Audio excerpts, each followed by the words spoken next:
আজকে অনেক দিন পর আমরা অনেক দিন অপেক্ষা করার পর আজকে আমরা পিকনিক করতে আসছি। পরীক্ষার সেই আগের থেকেই হচ্ছিল যে আমরা পিকনিক করব। পরে দেখাচ্ছি দাঁড়া। পরীক্ষার অনেকদিন আগের থেকেই হচ্ছিল যে আমরা পিকনিক করব। পরীক্ষার মধ্যে ওরা অনেকবার করে বলতেছিল যে পিকনিক হবে কবে। তা পরীক্ষা যেহেতু হয়ে গেছে, প্র্যাকটিক্যাল পরীক্ষা বাকি আছে এটা ঠিক, কিন্তু তার জন্য আমরা এত আর অপেক্ষা করতে পারলাম না, তাই চলে আসলাম এই পিকনিকে। আজকে অনেক দিন করার পর আজকে আমরা পিকনিকে আসলাম এই চিলের পাড়ে এখানে। তাই এখানে আমরা মোটামুটি আমরা 7-8 জন আসছি, 4টা বাইক নিয়ে আসছি। পবন এখন একটু কাজ করছে, এই যে পবন অনেক কাজের ছেলে, কাজ করছে, ভালো কাজ করছে।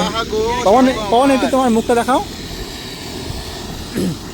তারপরে এই যে মনোজ এই যে কাজ করছে কি ফ্রাইড রাইসের জন্য। আলপনা লুচি বানার কাজ হয়ে গেছে।